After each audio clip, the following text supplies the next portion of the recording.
Laurent Escure, bonjour. Bonjour. Merci d'être avec nous, secrétaire général de l'UNSA, désormais classé dans le clan des syndicats réformistes. La grande question, effectivement, c'est comment peut-on sortir de cette grève sans humilier ceux qui continuent à faire grève. Et puis en plus, vous avez un peu un problème de tête, la tête et des jambes, parce que la tête, c'est vous. Vous êtes pour le compromis sur la réforme des retraites. Et puis, vous avez vos jambes, les fédérations, notamment la SNCF, la RATP, mais qui, eux, sont toujours arc-boutés un peu sur ce mouvement de grève. Comment vous faites pour vous en sortir ? Nous, on est à l'aise dans notre corps à l'UNSA. C'est compliqué, parce que les jambes d'un côté et la tête de l'autre. Non, on a à la fois la tête et les jambes, et les deux fonctionnent bien ensemble, sans aucun problème. Sur le sujet dont vous me parlez précisément, donc, moi, je ne peux pas répondre pour les autres syndicats. Il y a des syndicats qui se sont enfermés dans une stratégie depuis 6 mois, d'un bras de fer total avec le gouvernement pour obtenir une victoire par chaos avec le fameux retrait. Nous, à l'UNSA, on avait analysé avec l'ensemble de nos composantes, y compris celle de la RATP et de la SNCF, sur le fait que la détermination du gouvernement, adossée à ce qu'on voyait dans les enquêtes d'opinion, faisait que dans le moment stratégique, la ligne qui était la nôtre était une ligne de travailler sur des compromis, sur des avancées, des compensations, des garanties, des moindres reculs, mais on ne voulait pas mettre tous nos œufs dans le même panier d'une seule stratégie. Oui. Bon, voilà où on en est sur notre stratégie. Donc je parle des autres parce que la CGT, Force ouvrière, ont quand même amené un certain nombre de salariés dans le mur ces dernières semaines avec cette stratégie qui est aujourd'hui une impasse.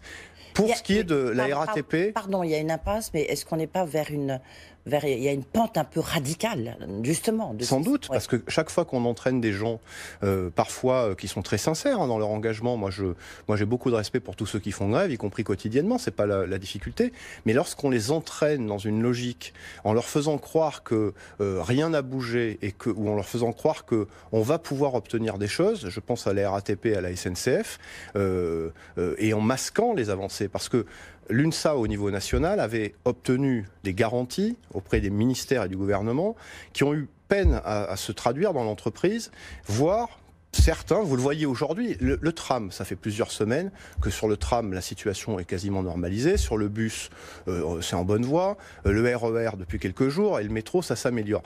Parce qu'il y a du bouche à l'oreille qui est en train de se faire sur les avancées qui avaient été mises sur la table, pendant que certains disaient non, il n'y a rien qui a bougé. Et il faut faire le retrait. Et j'ai vu hier Jean-Luc Mélenchon participer à des assemblées générales de grève dans ces entreprises, appeler à la grève générale. Et les salariés se rendent bien compte que dans les autres secteurs d'activité, ce qu'on leur avait promis à la CGT ou avec Mélenchon d'un embrasement social n'arrive pas.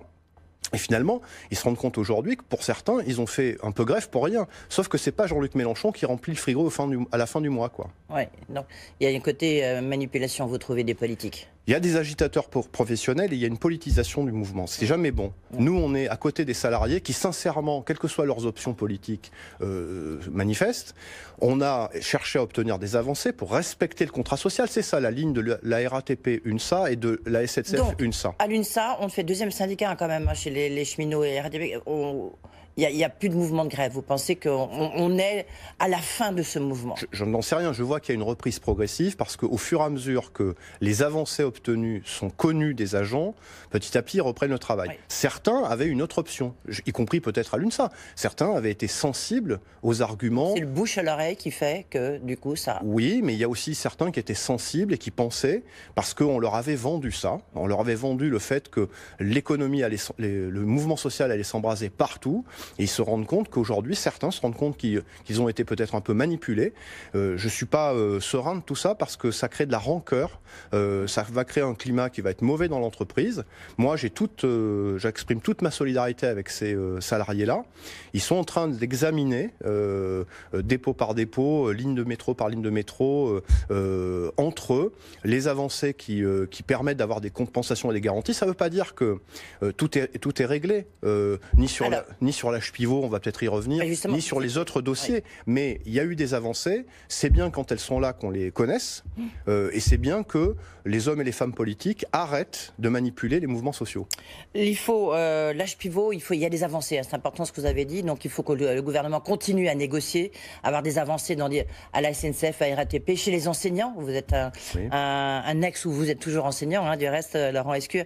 La question maintenant, c'est comment paye-t-on la facture ? En l'occurrence, pas pas du tout des mouvements de grève, mais de la réforme, suppression de l'âge pivot. Il faut trouver des solutions. Vous avez avancé une hausse des cotisations, notamment cette fameuse cotisation de solidarité de 2,8% au-delà du plafond de la Sécu de 10 000 euros. Est-ce que vous êtes toujours sur cette ligne-là? Et est-ce que vous pensez qu'on va vers une hausse des cotisations? On dit que pour avoir à la fois des performances économiques dans notre pays et un socle de protection sociale de très haut niveau, il faut qu'il y ait des efforts partagés entre les différents acteurs. Nous, on demande que dans cette conférence de financement, d'abord on mette tout sur la table, en effet pour se mettre d'accord sur le coût de la réforme, les besoins de financement. C'est la première étape d'ailleurs de cette conférence. Et ensuite qu'on ait un cocktail de solutions. Dans le cocktail de solutions, il peut y avoir de la solidarité. Vous savez, dans mon entourage, et pas forcément autour de 10 000 euros et plus de revenus, on a des personnes qui, quand on leur explique pourquoi on peut payer de la solidarité, sont d'accord pour le faire. Donc ça, c'est une des options. Je ne dis pas que c'est l'option prioritaire. C'est celle que vous avez mis en avant, vous, à l'UNSA. Non, mais je vais vous en donner d'autres. Oui. La Donc, trajectoire... hausse des cotisations de solidarité. C'est ça, c'est ça. Je vais vous en donner d'autres. On a mis sur la table le fait que la trajectoire, pour l'instant, avant qu'on se mette d'accord sur les chiffres précisément, la trajectoire entre 2022 et 2027, c'est un besoin de financement en tout de 46 milliards. On a un fonds de réserve qui n'est pas captif, c'est-à-dire qu'on peut puiser parce que ce n'est pas la réserve de précaution, à ne pas confondre avec celle qui permet... c'est un surplus, quoi. Voilà, c'est une sorte de surplus. On a une réserve qui est aux alentours de 33 milliards. Il ne s'agit pas de prendre tout, mais on pourrait prendre une partie pour financer ces 46. On a une contribution qui va, dont on veut qu'elle se poursuive après 2024, qui aurait dû s'arrêter. La CRDS, oui. pour le remboursement de la dette de la sécurité sociale. À 90%, ces 7 ou 9 milliards servent à financer le besoin de la grande dépendance. Donc vous êtes pour la prolongation de la CRDS, mais pas pour les retraites, pour la dépendance. Pour la dépendance, mais on pourrait peut-être, en regardant bien, sur ces 7 à 9 milliards, mettre la plupart de la somme sur la grande dépendance, parce que c'est un vrai besoin pour notre pays, et prendre 500 millions jusqu'à 1 milliard pour les retraites. Le Premier ministre a été très clair, il ne s'agit pas d'augmenter le coût du travail, dans sa lettre il a dit ça. Oui. Bon, je pense qu'il veut dire qu'il ne faut pas pénaliser la création d'emplois, parce qu'on a besoin d'emplois dans notre pays, ou ralentir la croissance.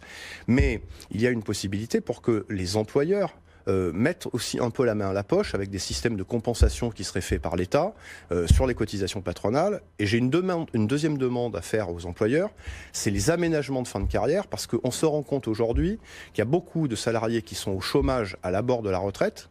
Et finalement, si je prends cette image, d'une certaine façon, l'assurance chômage paye la pré-retraite. Bien sûr. Peut-être qu'on pourrait maintenir ces personnes dans l'emploi, bénéficier de leur expérience pour former les jeunes dans l'entreprise ou dans le secteur d'activité, les mettre à temps partiel mais payés à 100% ou à 85%, et ça produirait des cotisations qui seraient bons pour l'équilibre financier des caisses de retraite, et ça permettrait d'avoir une transition en douceur entre l'activité et le moment de la retraite. Je pense que ça serait gagnant-gagnant, mais ça veut dire qu'il faut que l'État et les employeurs s'engagent aussi autour de ça. C'est vrai, c'était une proposition, en tous les cas, mise en avant par Jean-Dominique Sénard, l'actuel patron de Renault-Nissan. Ça, vous en avez discuté. Aujourd'hui, on discute de la pénibilité.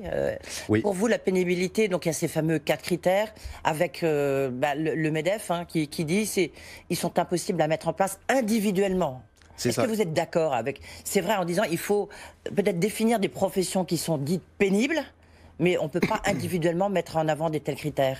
Alors nous, on prétend que sur les 4 critères, notamment, je vais en prendre un, les charges lourdes, il y a les charges lourdes, l'exposition aux produits chimiques, les postures, les tâches répétitives.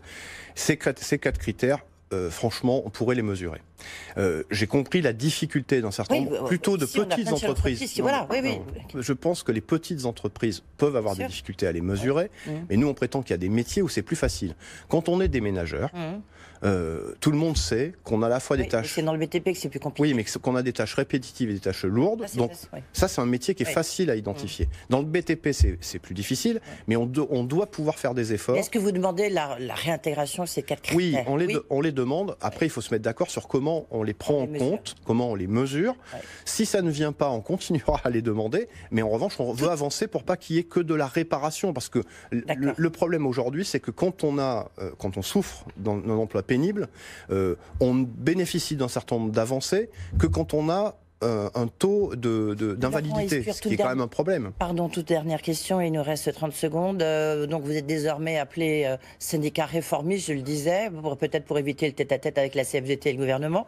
Mais en tous les cas, dans les entreprises, vous allez vous lancer dans les entreprises, dans le privé? Oui, bah on est déjà premier chez Decathlon, premier chez Lidl, premier à SFR, premier à Altis, premier à IBM, premier à Dassault Aviation Saint-Cloud. Et on va continuer. On veut être le syndicalisme, non pas des problèmes, mais le syndicalisme de la solution. Merci beaucoup. Laurent Escure était notre invité, donc secrétaire général de l'INSA. C'est à vous, Christophe.